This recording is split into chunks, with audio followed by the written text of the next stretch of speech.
Hello सभी को नमस्कार। मैं नितेश आप सभी का आपके अपने YouTube channel easy way GS पे स्वागत करता हूं। आशा करता हूं आप सब स्वस्थ होंगे। तो कल हमने भाई मध्यकाल भारत में गुलाम वंश को कंप्लीट किया था। हमने देखा था कि गुलाम वंश का जो अंतिम शासक था जिसका नाम था भाई कैकुकबाद। कैकुकबाद को कौन मार देता है? फिरोज खिलजी मार देता है। ठीक है जी। और फिरोज जो खिलजी है वो यहाँ पे शाही अंगरक्षक होता है। किसके शासनकाल में? कैकुकबाद की में। ठीक है। तो भाई यहाँ से हम खिलजी वंश की स्टार्ट कर रहे हैं। ठीक है।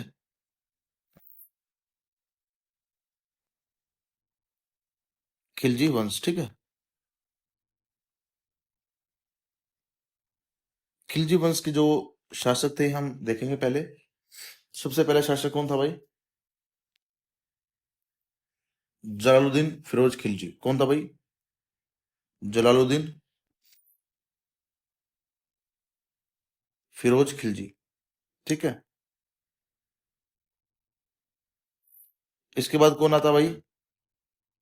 अलाउद्दीन खिलजी। कौन आता भाई? अलाउद्दीन खिलजी। अलाउद्दीन खिलजी भाई। और अलाउद्दीन खिलजी के बाद कौन आता भाई? शिहाबुद्दीन उमर। ठीक है। अलाउद्दीन खिलजी के बाद कौन आता भाई? शिहाबुद्दीन उमर। शिहाबुद्दीन उमर। शिहाबुद्दीन उमर के बाद आता है भाई कुतुबुद्दीन मुबारक शाह खिलजी, जिसको हम मुबारक शाह खिलजी भी बोल देते हैं। क्या कौन आता भाई? कुतुबुद्दीन मुबारक शाह खिलजी।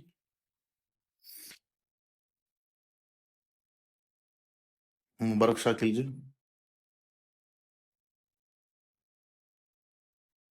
और जो इसके लास्ट रूलर होते हैं, अंतिम शासक होते हैं, जिसका नाम था भाई नसरुद्दीन खुसरो शाह। क्या नाम था भाई? नसरुद्दीन नसरुद्दीन खुसरो शाह। ठीक है। ये इसके शासक रहते हैं भाई पूरे, जितने भी खिलजी वंश के थे। तो हम स्टार्ट कर रहे हैं भाई फिरोज खिलजी से। ठीक है। कहाँ से? फिरोज खिलजी से, जिसका नाम था भाई, ये जो जब कैकुकबाद की हत्या करता है, ठीक है, तो कैकुकबाद ने इसको जो उपाधि दी थी वो दी थी भाई शाइस्ता खां। ठीक है। तो स्टार्टिंग है भाई जलालुद्दीन फिरोज खिलजी।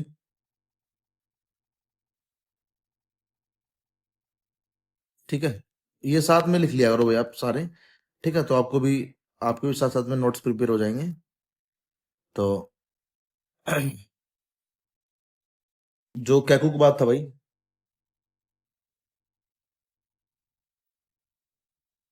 कैकुकबाद ने भाई इसको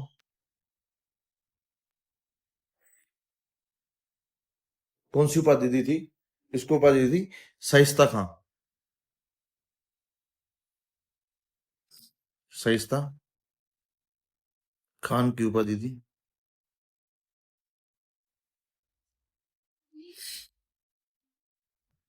ठीक है भाई।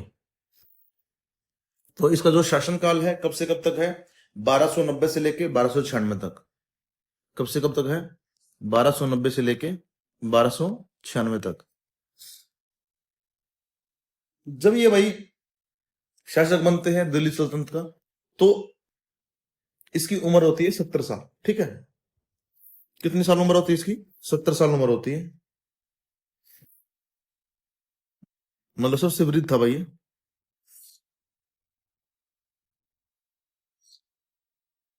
ठीक है। और भाई ये जो बलबन की रो और लख्त की नीति थी, ठीक है, वो त्याग कर ये मतलब बड़ा ही उदार शासक बनता है। मतलब ये जो नरम वाला शासक बनता है। और इसने जो नीति अपनाई थी, हस्तक्षेप की नीति अपनाई थी। मतलब किसी के भी कार्य में अपना हस्तक्षेप नहीं देना था भाई। तो इसने नीति कौन सी अपनाई थी? हस्तक्षेप की नीति।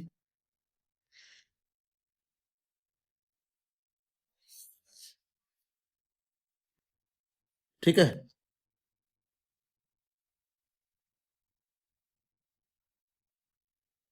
ये इसने नीति अपनाई थी भाई। देन उसके बाद भाई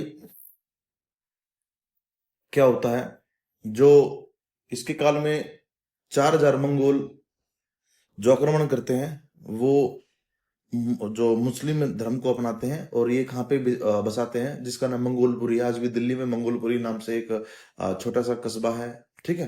तो वहां पे ये उनको बसाते हैं, तो उस दिन से ही इसका नाम मंगोलपुरी पड़ गया था दिल्ली में। तो ये क्या करते हैं भाई, जो 4,000 मंगोलों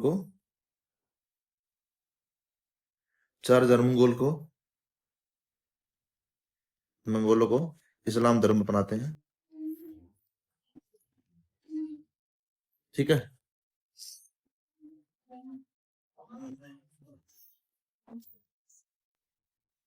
अपनवाते हैं और क्या करते हैं, मंगोलपुरी में बसा देते हैं और दिल्ली में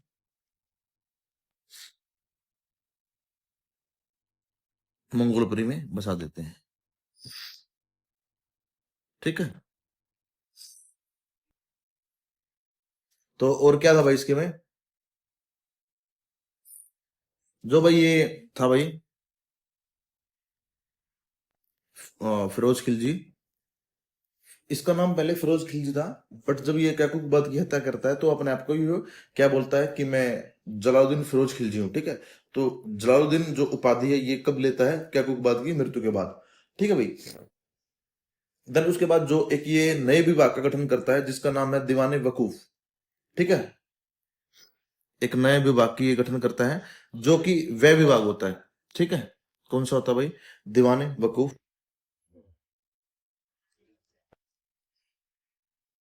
दीवाने वकूफ, ये कौन सा विभाग होता है, वह विभाग होता है भाई ये, एक्सपेंडिचर जिसको हम बोलते हैं इंग्लिश में, का गठन करता है,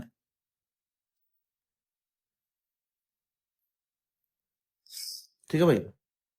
इंपॉर्टेंट है जितने भी मैं आपको ये लिखवा रहा हूँ ना, आप देख लेना भाई, क्योंकि यहीं से प्रश्न उठ के आते हैं, हमने बहुत बार देखा भी है।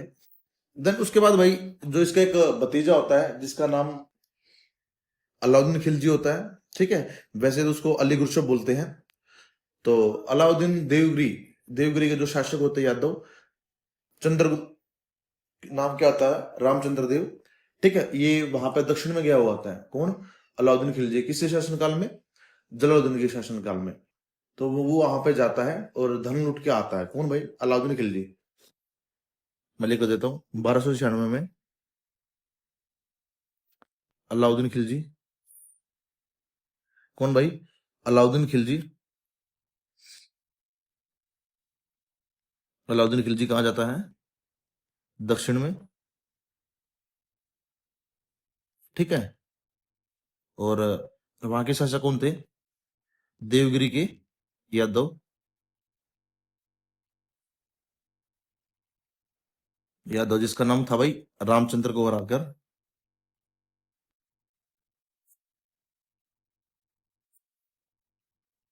हराकर धन लूट के आते भाई, ठीक है।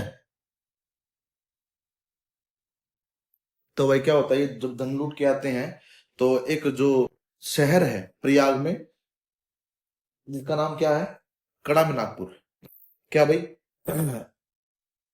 ये कहाँ पे आते हैं धन लूट कर, ये भाई धन लूट कर एक शहर का नाम है जिसका नाम है कड़ा मिनकपुर। क्या नाम है भाई,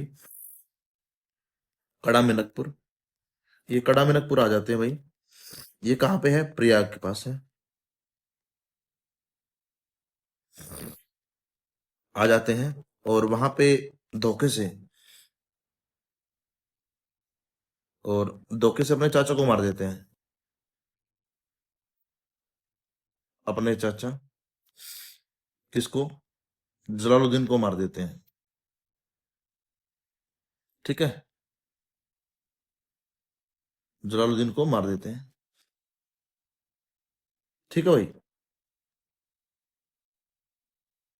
तो उसके बाद जो अपने आप को यहाँ ये जो अलाउद्दीन खिलजी है शासक घोषित कर देता है। ठीक है। बट क्या होता है कि जब ये बनता है ना, तो जो जलालुद्दीन की पत्नी होती है, जिसका नाम क्या होता है भाई, मलिक जहां। मलिक जहां अपने पुत्र को, जिसका नाम क्या होता है भाई, रुकनुद्दीन इब्राहिम। ठीक है। एक बार लिखवा देता हूं आपको।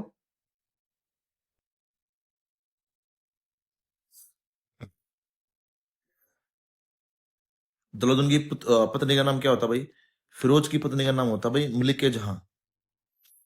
फिरोज खिलजी की पत्नी का नाम है, फिरोज खिलजी की जो पत्नी है भाई,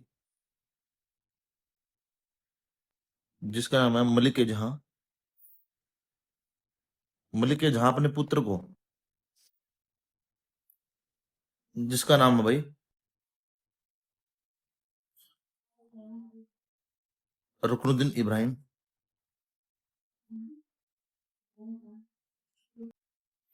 रुकनुद्दीन इब्राहिम को शासक बना देती है भाई। ठीक है। शासक बना देती है।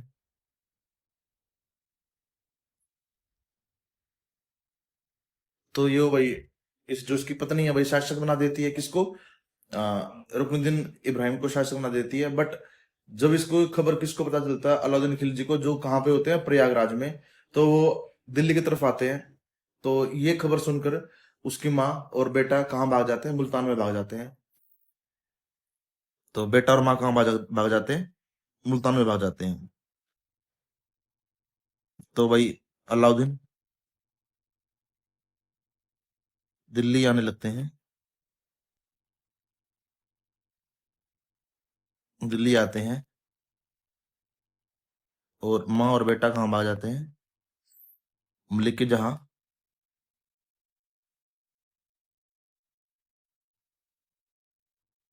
और इब्राहिम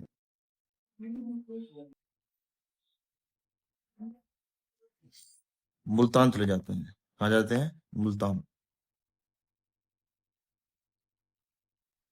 मुल्तान चले जाते हैं। ठीक है भाई। तो अब शासन काल आता है भाई किसका, अलाउद्दीन खिलजी का। किसका था भाई, अलाउद्दीन खिलजी का। तो हम लिख लेते हैं अलाउद्दीन खिलजी। अलाउद्दीन खिलजी।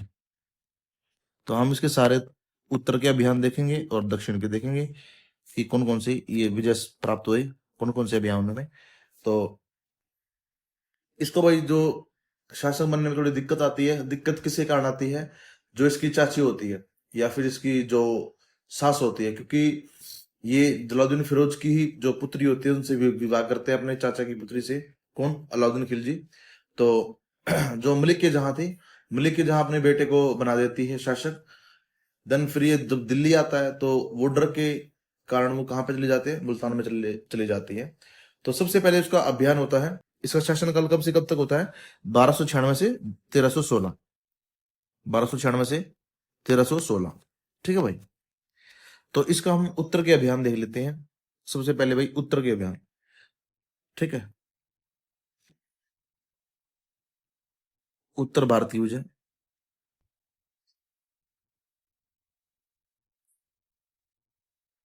ठीक है।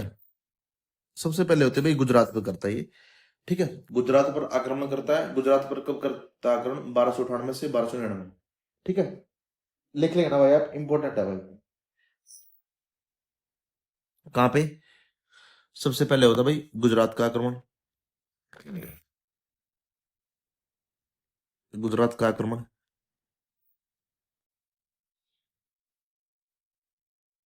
ठीक है। कब से कब तक, 1298 और 1299 में। ठीक है। तो इसमें क्या होता भाई, जो गुजरात की भूमि है उपजाऊ भूमि है, कृषि के लिए अच्छी भूमि थी। तो यहाँ के शासक थे रायकर्ण। ठीक है। गुजरात के शासक कौन थे, रायकर्ण थे। रायकर्ण वर्सेस कौन होता भाई, उलुखा होता। ठीक है। यहाँ पे कौन होता भाई, रायकर्ण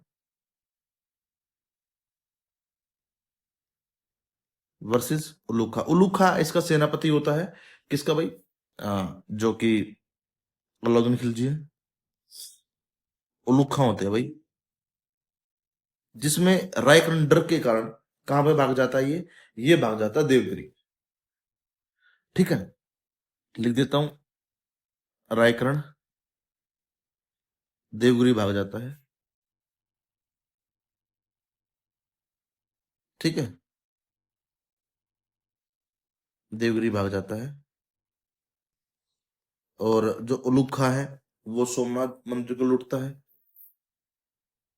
उलूखा किसको लूटता भाई?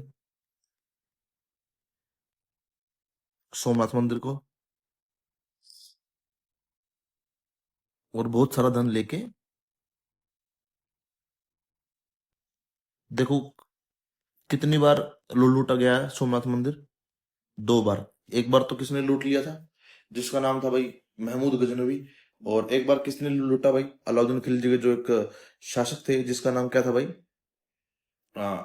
उलुग खां। ये क्या करते हैं, जब गुजरात पे चढ़ाई करते हैं, तो उलुग खां और नुसरत खां, दो नाम, दो मतलब दो सेनापति होते हैं।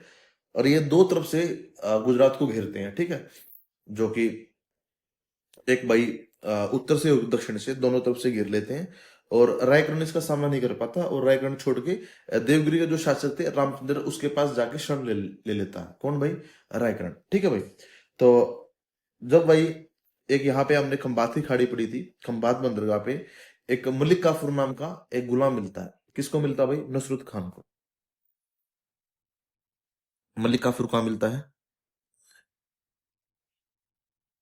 मलिक काफूर खंबात बंदरगाह, बंदरगाह पर नुसरत खान को मिलता है। किसको मिलता है भाई? नुसरत खान को मिलता है। ठीक है, और ये किसको दे देता है? खिलजी को देता है। ठीक है, और ये जो मलिक काफूर है, इसको क्या बोलते हैं? हजार दिनारी। मलिक काफूर को क्या बोलते हैं भाई? हजार दिनारी, क्योंकि 1000 दिनार में खरीदा गया था। मलिक काफूर को 1000 दिनारी बोलते हैं। क्या बोलते हैं भाई? 1000 दिनारी। ठीक है,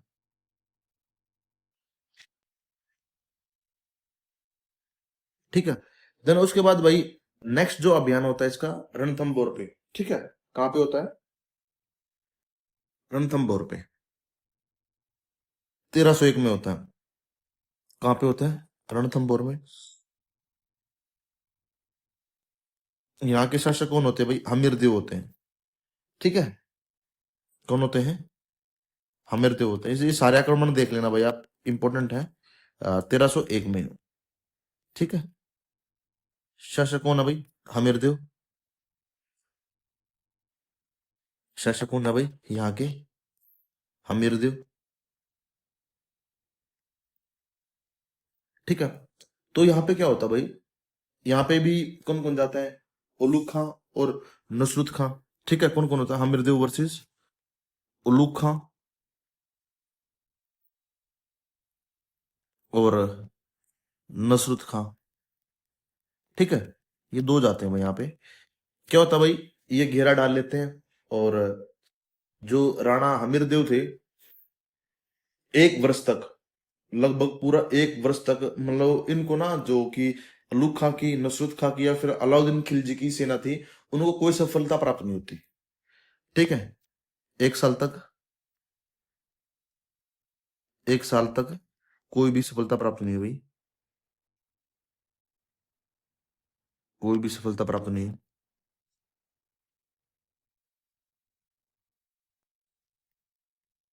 ठीक है, लास्ट में क्या होता है? जो इसका एक सेनापति होता है, जिसका नाम क्या होता है भाई? रणमल। ठीक है, हमीरदेव का जो एक प्रधानमंत्री लगा लो, सेनापति लगा लो, रणमल ना भाई, इनसे जाके मिल जाता है।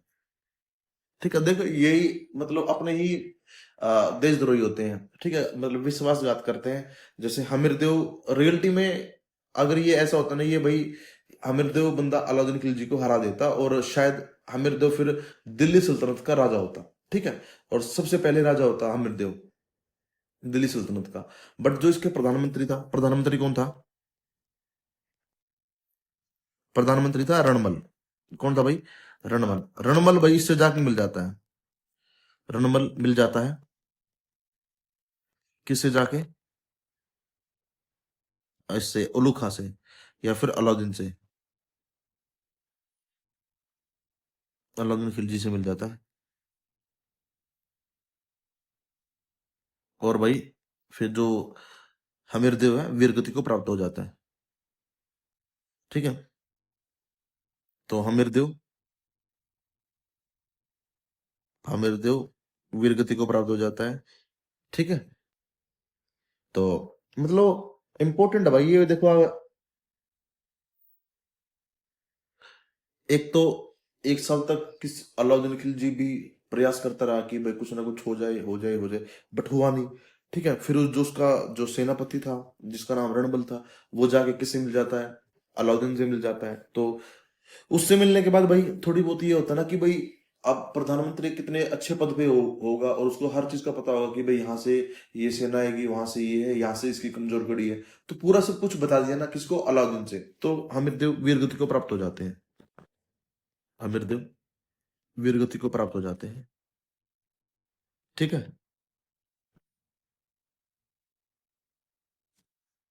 प्राप्त वीरगति को प्राप्त हो जाते हैं।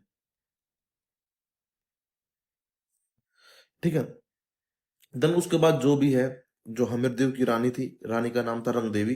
रंगदेवी आ, और जितनी भी राजपूत महिलाएं थी, जौहर करती है। जौहर मतलब आग में कूदकर आत्मदाह कर लेती हैं। ठीक है, ये कहाँ से पता? हमीर रासो। हमीर रासो किसने लिखी थी? जोधराज ने। हमीर रासो किसने लिखी थी भाई? जोधराज ने।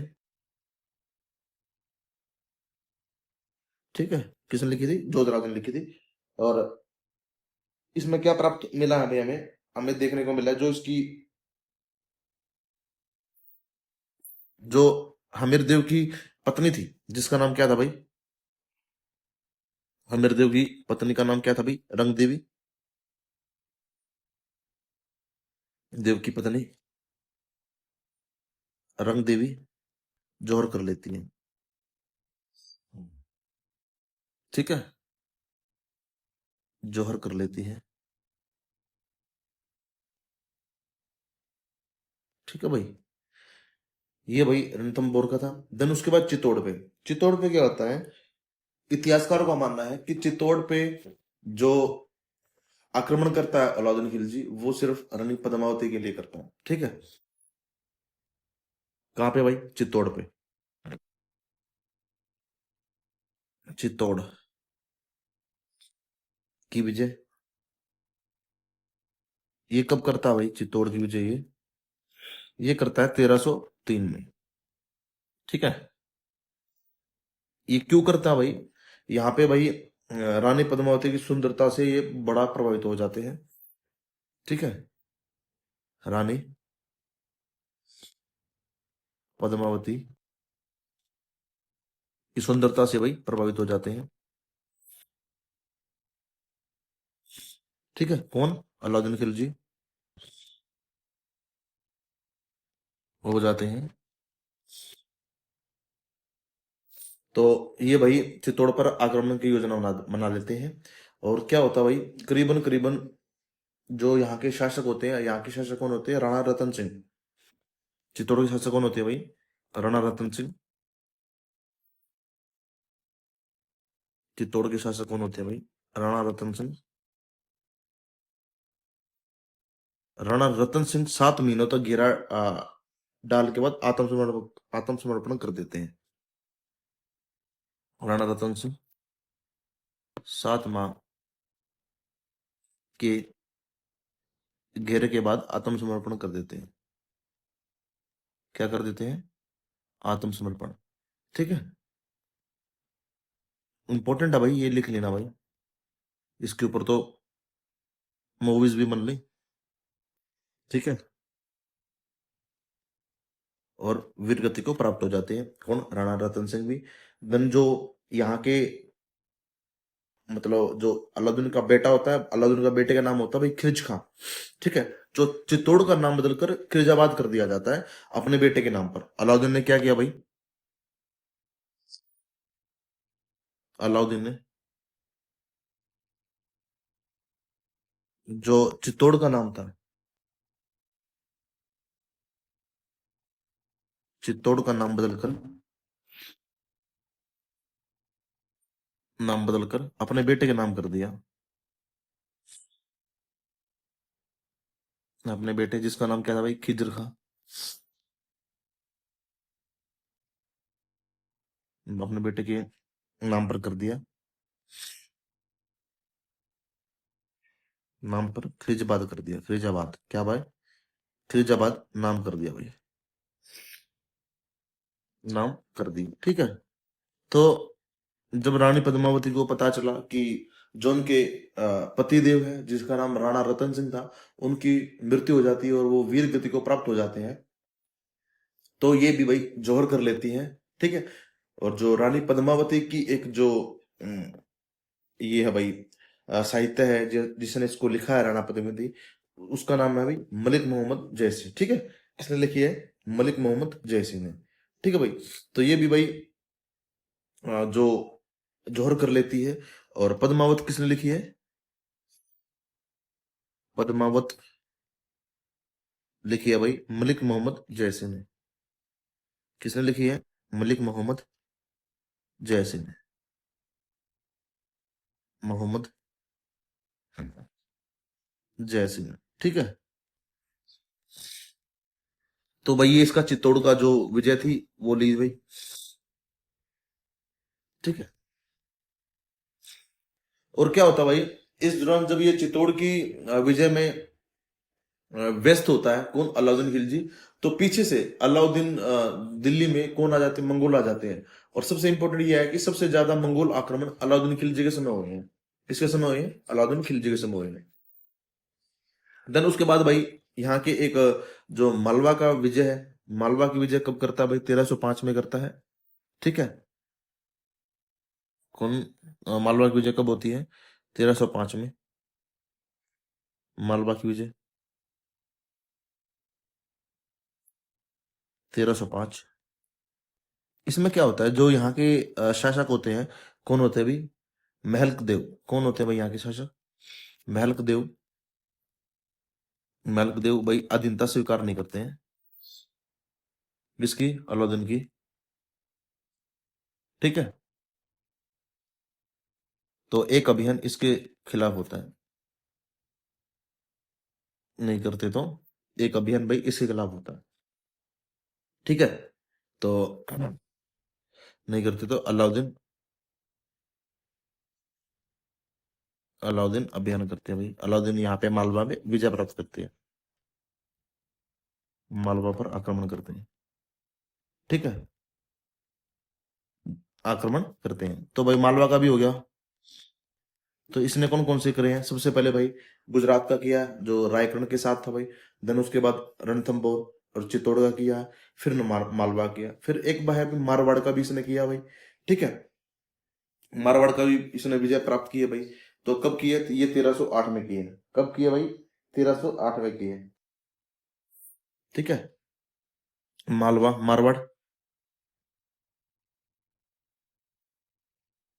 मारवाड़ की, मारवाड़ की विजय कब है भाई? 1308 में। ठीक है। और भाई यहाँ के शासक कौन होते थे? शीतल देव होते थे। शीतल देव के विरुद्ध करते हैं। ठीक है। शीतल देव के विरुद्ध, शीतल देव के विरुद्ध। ठीक है। देन उसके बाद एक और इसका अभियान होता है जो कि उत्तर का ही होता है, वो है भाई जलोर की विजय। किसकी भाई? जलोर की विजय। ठीक है। जलोर की विजय ये कब होती है भाई? जलोर की विजय ये होती है भाई 1311 में। कब होती है? 1311 में। तो भाई कभी कभी पूछे जाते हैं अलाउद्दीन की जितने भी उत्तर के विजय किए हैं, सबसे पहले कौन सा था? गुजरात का। देन उसके बाद रणथंभौर का, फिर चित्तौड़ का, देन मालवा का, फिर मारवाड़ का, जलोर का। तो जलोर का शासक कौन होते हैं भाई? वहां होते हैं भाई कहानदेव। कौन होते हैं भाई? कहानदेव। कहानदेव के भाई विरुद्ध करते हैं भाई ये। ठीक है। किसके विरुद्ध करते हैं भाई? कहानदेव के विरुद्ध करते हैं, और भाई ये भी जीत लेते हैं। ठीक है, ये भाई जो जलोर भी जीत जीत लेते हैं। जलोर जीतने के बाद पूरा राजस्थान इसके अधीन आ जाता है, इसके अलाउद्दीन जलोर के बाद पूरे राजस्थान पर, पूर्ण राजस्थान पर, पूर्ण राजस्थान पर किसका अधिकार आ जाता है?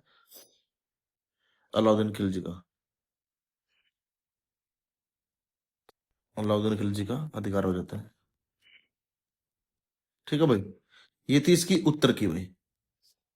ठीक है, कहाँ की थी भाई? उत्तर की। देन अब ये जाते हैं भाई कहाँ पे? दक्षिण की विजय। कहाँ पे भाई? दक्षिण की विजय। दक्षिण की विजय भाई इंपॉर्टेंट इसलिए है क्योंकि यहीं से इसको कोहिनूर हीरा भी प्राप्त होता है। किसको? अलाउद्दीन खिलजी को। ठीक है, अब क्या आते हैं भाई? दक्षिण की विजय।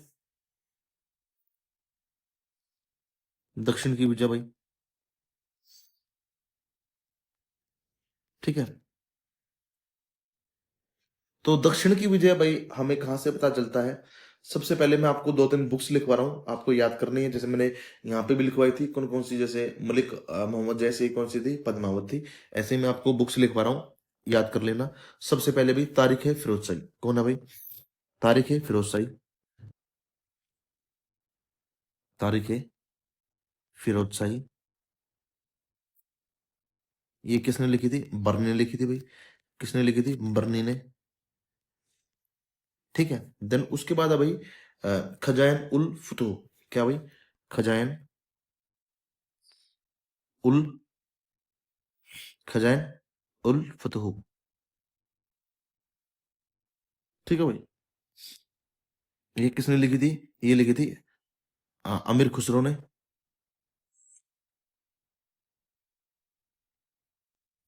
ठीक है भाई, देन उसके बाद है भाई फतुह उल सलातिन। क्या लिखे भाई? फतुह उल सलातिन। ये किसने लिखी थी? ये लिखी थी भाई आपके जो इसामी ने। किसने लिखी थी भाई? इसामी ने लिखी थी। इन तीन बुकों से ही हमें जितने भी इसके दक्षिण के अभियान है उसका पता चलता है। सबसे पहले ये दक्षिण के अभियान में कहा जाते हैं? देवगिरी का आक्रमण करते हैं। ठीक है, तो देवगिरी पे आक्रमण ये क्यों करते हैं? रामचंद्र कर देने से मना कर देते हैं।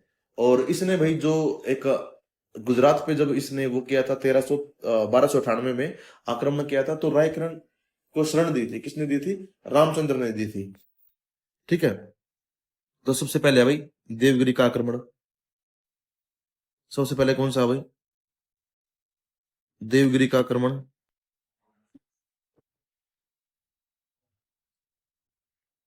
ठीक है, ये कब होता भाई? 1307 से 1308। ठीक है, तो ये किसके विरुद्ध होता भाई? रामचंद्र के। ठीक है, किसके भाई? रामचंद्र के विरुद्ध।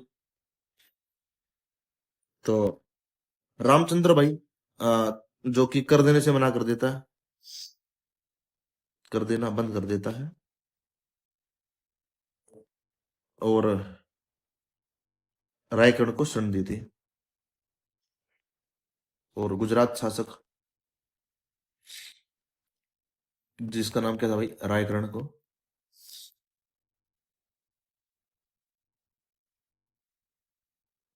शरण दी थी।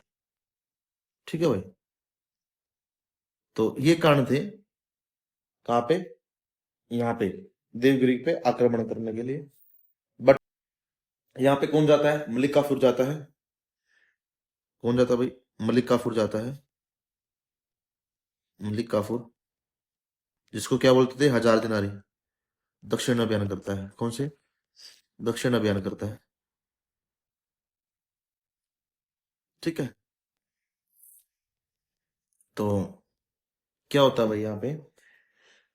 तो अलाउद्दीन ना जो रामचंद्र से बहुत अच्छा व्यवहार करते हैं। देखो आप यहाँ पे आप कूटनीति देखना अलाउद्दीन खिलजी की, क्योंकि जब तेलंगाना जैसे वारंगल जिसको हम बोलते हैं, वारंगल की विजय, क्योंकि वारंगल की विजय ना मतलब ये प्राप्त नहीं कर पाया था जब 1296 में आया था ये, और भाई 1303 में आया था ये। तो क्या होता भाई, अलाउद्दीन खिलजी जो रामचंद्र से अच्छी मतलब व्यवहार करता है, ठीक है। अलाउद्दीन रामचंद्र से अच्छा व्यवहार करता है और इसको उपाधि देता है राय रायन के, अच्छा व्यवहार करता है, ठीक है। और किसकी उपाधि देता है, राय रायन की उपाधि देता है, ठीक है, उपाधि देता है। क्यों देता भाई ये, देखो, जब ये वारंगल पे विजय प्राप्त करने चला था 1303 में, तो क्या होता है, अलाउद्दीन खिलजी वहां पे असफल होते हैं, ठीक है। कहाँ पे, वारंगल पे। वारंगल पे उसमें शासक कौन था भाई, उसमें जो वारंगल का शासक था वो था भाई रुद्र प्रताप। कौन था भाई, रुद्र प्रताप, या प्रताप रुद्रदेव लगा लो आप। तो वहां पे असफल हो जाता है। तो ये क्या करता है, ये कूटनीति अपनाता है, जिसको जैसे रामचंद्र से अच्छा व्यवहार करके रायरन की उपाधि दे दी। तो फिर जब इसका वारंगल का या फिर तेलंगाना का वो होता है, अभियान होता है, विजय प्राप्त करता है, तब जो जिसका नाम क्या होता है भाई, रामचंद्र, रामचंद्र किसकी सहायता करता है, अलाउद्दीन की सहायता करता है। अलाउद्दीन हो जाते हैं, मलिक काफूर हो जाते हैं, ये सब मिलके जो वरंगल के राजा थे जिसका नाम क्या था भाई, रुद्र प्रताप को हरा देते हैं। तो नेक्स्ट अभियान किसके खिलाफ होता है, नेक्स्ट अभियान तेलंगाना, किसके भाई, तेलंगाना, तेलंगाना का आक्रमण,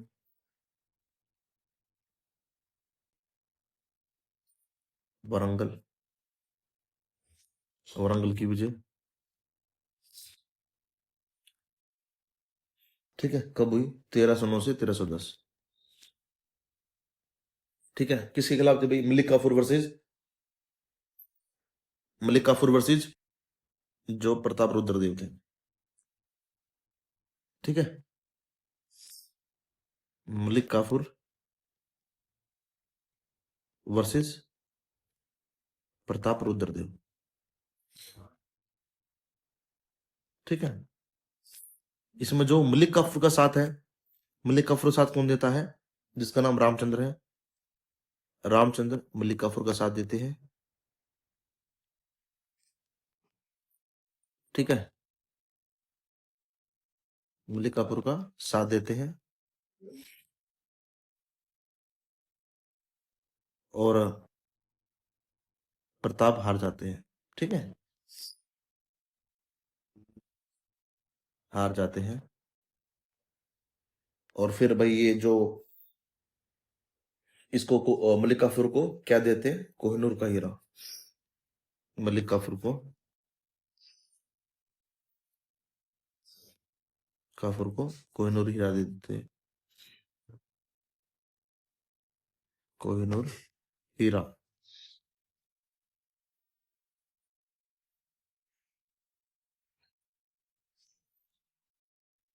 ठीक है।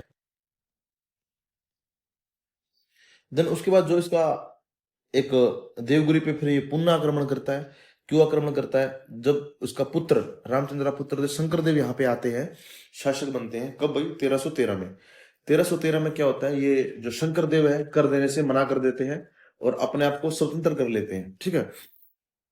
लिखवा ले, ये भी लिख लो भाई, देवगिरी पे पुनः आक्रमण,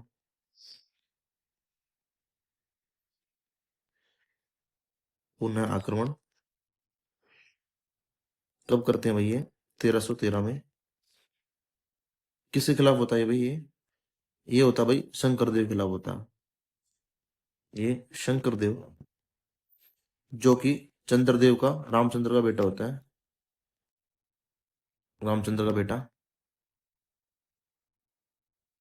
स्वतंत्र घोषित कर देता है और कर देने से मना कर देता है, स्वतंत्र घोषित कर देता है और रामचंद्र को और कर देना मना कर देता है, ठीक है, कर से मना कर देता है। बंद कर देता। ठीक है, तो अब देखो, जब जो इसके पिता थे रामचंद्र ने इससे कर देना मना किया था, तो इसने अच्छा व्यवहार किया था। बट यहाँ पे शंकर देव को ये मार देते हैं पूरा। ठीक है, तो यही भाई इसकी जो नीति थी वो सबसे अलग बनाती थी। और इसने भाई बहुत सारी जो नीति है वो भी अपनाई है। इसने जो उपाधियां ली है, कौन कौन सी उपाधियां ली है भाई? सिकंदर सानी। सबसे पहले कौन सी है भाई? सिकंदर सानी। उपाधि लिख लो। ये आक्रमण थे इसके, सारे आक्रमण हमने पूरे प्रॉपर तरह से कर लिए। इतने आक्रमण किसी ने करवाए भी नहीं होंगे। तो हमने जैसे सब स्टार्टिंग में कौन सा आक्रमण देखा भाई? सबसे पहले हमने चित्तौड़ की विजय देखी है। चित्तौड़ की विजय के बाद हमने कौन सा देखा भाई? हमने फिर मालवा की विजय है, मारवाड़ की विजय, झल्लोर की विजय है। ठीक है, चित्तौड़ की विजय भी देखी हमने। ठीक है, और रणथंभौर का आक्रमण। उसके बाद भाई हमने क्या देखा भाई? दक्षिण का विजय, देवगिरी का आक्रमण है। ठीक है, तेलंगाना की है। दोबारा फिर देवगिरी पे पुनः आक्रमण किसने किया था भाई? अलाउद्दीन खिलजी ने किया था। देन उसके बाद भाई इसकी उपाधियां देख लेते हैं। उपाधि कौन कौन सी भी इसको मिली है? उपाधियां सबसे पहले भाई इसने ली थी सिकंदर आसानी। क्या भाई? सिकंदर आसानी। सिकंदर आसानी। ठीक है, और इसने की ये ली थी यामनी उल खिलाफत नासिरी। कौन सी भाई? यामनी उल खिलाफत नासिरी। ठीक है भाई, और इन्हें ली थी भाई आमिर उल मोमिन। कौन सी ली थी भाई? आमिर उल मोमिन। आमिर उल मोमिन। ये तीन उपाधि इसने ली थी।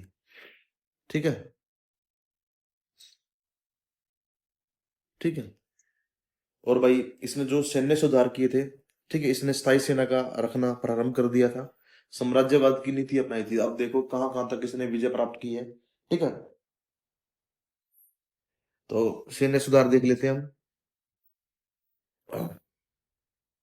तो सैन्य सुधार भाई, सबसे पहले भाई इसने स्थायी सेना रखनी स्टार्ट की। स्थायी सेना रखी। ठीक है, और भाई नगद वेतन देना स्टार्ट किया सैनिकों को। सैनिकों को नगद वेतन। ठीक है। ठीक भाई, और इसने भाई हुलिया व दाग प्रथा स्टार्ट की थी। ठीक है, कौन सी भाई? हुलिया व दाग प्रथा। हुलिया व दाग प्रथा। ये दाग प्रथा क्या थी भाई? दाग प्रथा ये थी भाई, दाग प्रथा जो कि घोड़ों पे दाग लगाते थे। ठीक है, ऐसे कैसे थे भाई कि सैनिकों को घोड़े मिलते थे, वो युद्ध में अच्छे घोड़े तो अपने पास रख लेते थे, जो ना काम के घोड़े होते थे वो युद्ध में लेके लेके जाते थे, और युद्ध में फिर उनका काम अच्छे से नहीं कर पाते थे। ठीक है, और ना युद्ध में वो काम आते थे। तो इसने फिर वो दाग लगाने स्टार्ट किए घोड़ों पे। मतलब निशाने लगाने स्टार्ट करी कि भाई ये घोड़ा अपना है। तो ये दाग प्रथा थी भाई। ठीक है, देन उसके बाद दशमलव प्रणाली पर सैन्य बल का गठन किया था। ठीक है, कौन सा भाई? दशमलव प्रणाली पर। दशमलव प्रणाली पर जो सैन्य बल का गठन किया था। ठीक है, सैन्य बल का गठन किया। ठीक है, इसने बहुत अच्छे अच्छे काम किए थे भाई। ऐसी बात नहीं की करोड़ तो था ही भाई ये, बट अच्छा भी था भाई। ठीक है, और इसने क्या किया भाई? जितनी भी जमीन थी वो सारी जमीन ले ली थी। जितनी भी जैसे किसी से जैसे दी गई जमीन थी, जैसे वक्फ की जमीन थी वो भी ले ली थी। उनके बदले इसने पैसे दिए थे। ठीक है भाई, किसने दिए थे? इसने। और इसने भाई एक सेना मंत्री चुना था, जिसका नाम क्या होता था भाई? सेना मंत्री का अर्ज ए ममालिक। ठीक है, सेना मंत्री क्या होता था भाई? सेना मंत्री आरिज ए ममालिक।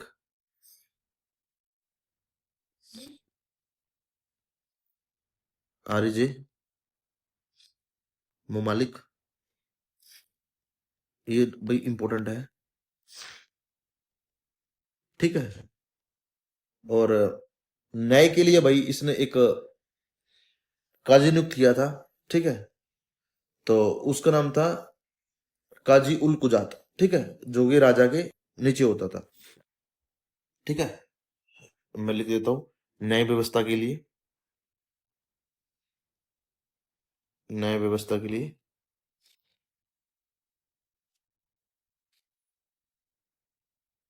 भाई इसने एक पद स्टार्ट किया था जिसका नाम था भाई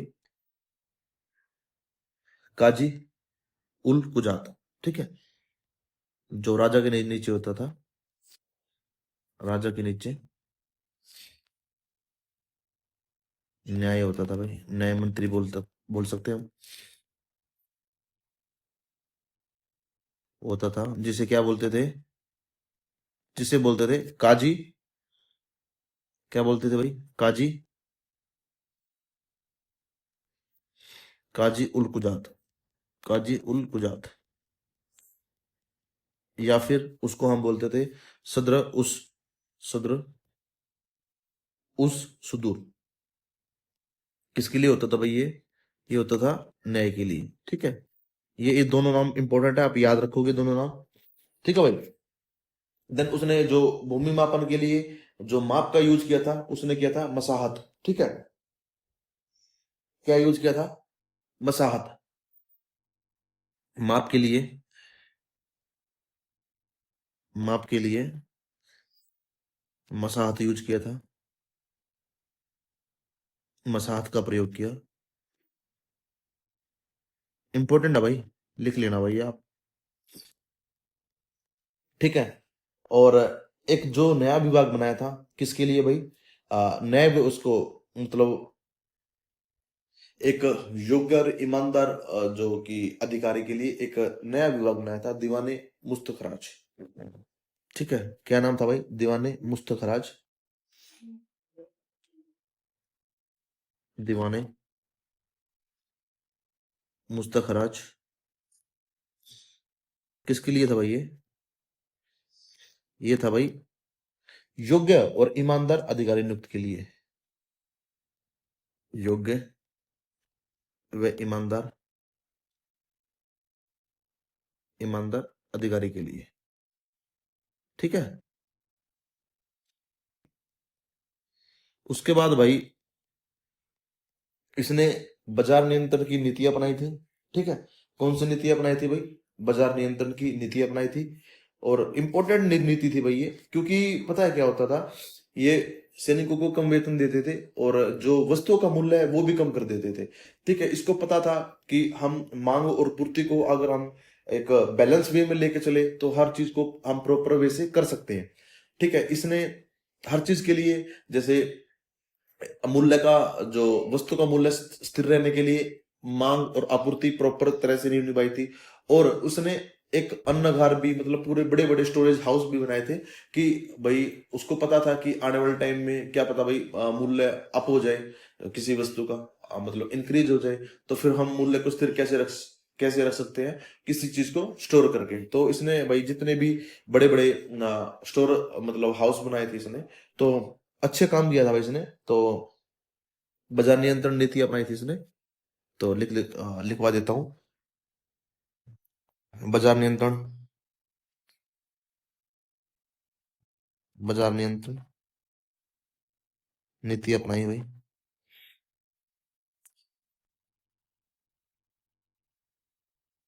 ठीक है।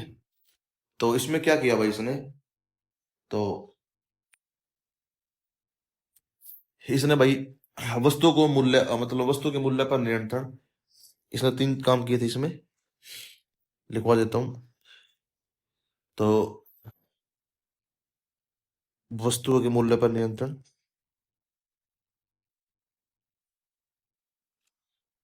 मूल्य पर नियंत्रण।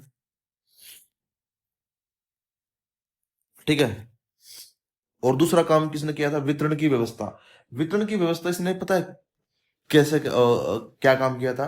अगर किसी को भी व्यापार स्टार्ट करना होता है तो वो दिल्ली आकर अपना नाम लिखवाता था कि मैं ऐसे ऐसे व्यापार स्टार्ट कर रहा हूँ। और उसकी पूरी व्यवस्था, पूरा हर प्रकार की जो व्यवस्था रखता था उसमें होता था भाई सदर ए रियासत। ठीक है, क्या होता था भाई, सदर ए रियासत। ठीक है, वेतन की व्यवस्था, वेतन की व्यवस्था। ठीक है, इसमें क्या क्या था भाई, एक तो सराय अदल। ठीक है, मैं लिखवा देता हूँ, इसमें दो चीज थी। एक तो थी भाई सराय अदल। सराय अदल क्या थी भाई, ये भाई एक सरकारी सहायता प्राप्त बाजार था। ठीक है, ये क्या था भाई, सरकारी बाजार था। क्या था भाई, सरकारी, सरकारी बाजार। ठीक है, और किसी को भी भाई अपना नया जो स्टार्टअप है स्टार्ट करने के लिए या फिर व्यापार करने के लिए अपना नाम लिखवाना पड़ता था, कहाँ पे, दिल्ली पे आकर।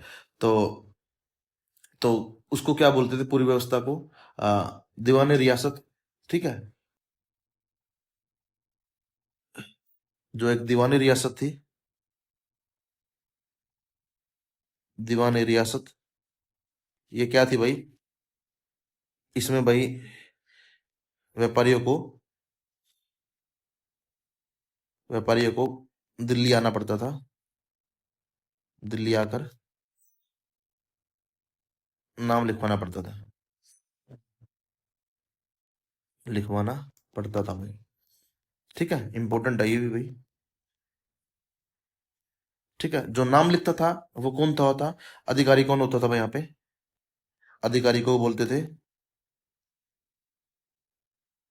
क्या बोलते थे अधिकारी को, सदर रियासत। अधिकारी को क्या बोलते थे, मार्क कर रहा हूं, सदर रियासत। ठीक है, ठीक है, क्या बोलते थे, सदर रियासत। इंपॉर्टेंट है, लिखोगे आप, याद करोगे। तो और तीन मंडियां होती थी, तीन मंडियां में तो कौन कौन सी होती थी, जो सराय अदल थी, ये किसके लिए थी, कपड़ों के लिए भी होती थी। किसके लिए भाई, कपड़ों के लिए, कपड़ों के लिए। ठीक है, और यहाँ पे भाई जो सहनाई मंडी होता था, वो मंडी प्रमुख होता था। ठीक है, कौन होता भाई, सहनाई मंडी, मंडी प्रमुख होता था।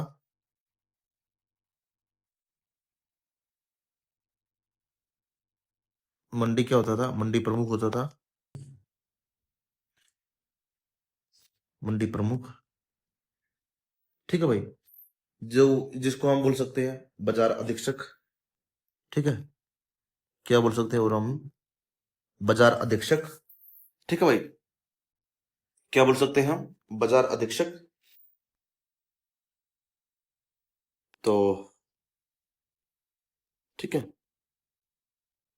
और इसके बाद जो एक वरिद होता था, कौन होता है वरिद, वो गुप्तचर होता था।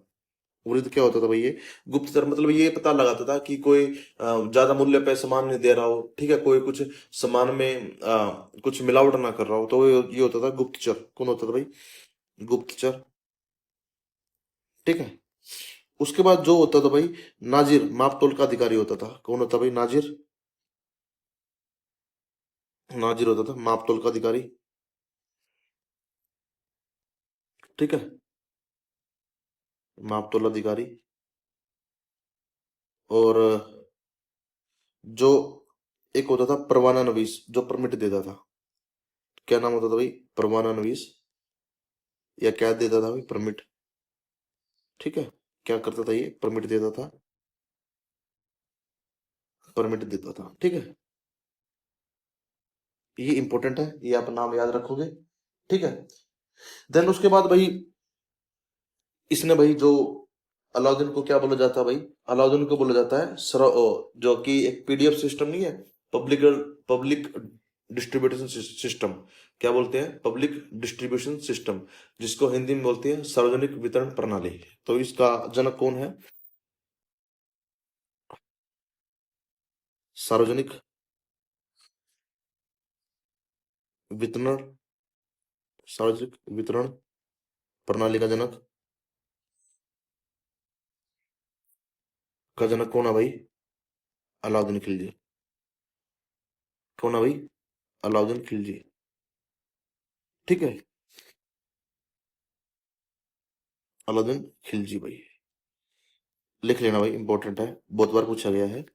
और फिर उसके बाद जो इसके अगले जो राजा आते हैं वो इतने अच्छे राजा साबित नहीं होते हैं। अगले राजा कौन कौन से आते हैं? तो नेक्स्ट जो आते हैं मुबारक साकिल जी होते हैं। कौन होते हैं भाई? मुबारक साकिल जी। ठीक है, कौन होते हैं? मुबारक साकिल जी। ठीक है, कौन होते हैं? मुबारक साकिल जी। साकिल जी भाई, ये अपने आप को खलीफा घोषित कर दिया था इसने, अपने आप को खलीफा घोषित किया, सोम को खलीफा घोषित किया, घोषित किया भाई। ठीक है, और ये मतलब महिलाओं के वस्त्र पहनता था। कभी कभी ये मतलब पूरा नग्न होके दरबार में आ जाता था, शास्त्रीय वस्त्र पहनता था। ठीक है, मतलब बहुत ही भोगविलासी इंसान था। इसने जो उपाधि ली थी अल इमाम उल इमाम, कौन सी उपाधि ली थी?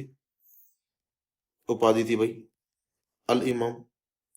कौन सी थी? अल इमाम। अल इमाम उल इमाम, इसने दो उपाधि धारण की थी, अल इमाम उल इमाम। ठीक है, देन 1320 में लास्ट इनका शासक बनता है। इसका जो शासनकाल था 1316 से 1320 तक था। तो लास्ट में कौन आता? 1320 में, 1320 में आता भाई खुसरो शाह। कौन आता भाई 1320 में? खुसरो शाह आता है। खुसरो शाह आता है।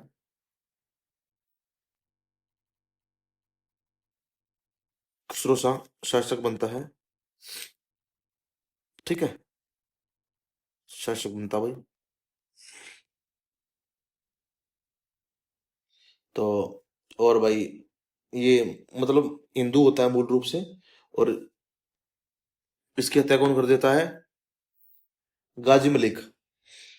ये हिंदू होता है और इसकी हत्या गाजी मलिक कर देते हैं। गाजी गाजी मलिक कर देते हैं, की हत्या कौन कर देता है? गाजी मलिक कर देते हैं। और कौन से वंश की नींव रख देते हैं? तुगलक वंश की नींव रख देते हैं। कौन रख देते हैं? गाजी मलिक, जो कि तुगलक वंश हम नेक्स्ट जो कि क्लास होगी उसमें पढ़ेंगे। आज हमारा सारा जो कि हाँ, खिलजी वंश था पूरा कंप्लीट हो गया है। देन उसके बाद हम तुगलक वंश करेंगे। और जितना भी खिलजी की जो वास्तुकला है हम पूरी दिल्ली सल्तनत की वास्तुकला लास्ट में एक बार कंप्लीट कर लेंगे। ठीक है, तो एक बार हम सारे जितने भी वागजी जिसने बनाए थे वो भी देख लेंगे। तो आज हमने क्या क्या देखा है? हमने पूरा खिलजी सल्तनत को देख लिया है। ठीक है, और कल हमारी क्लास होगी तुगलक वंश की। थैंक यू, जय हिंद, जय माता।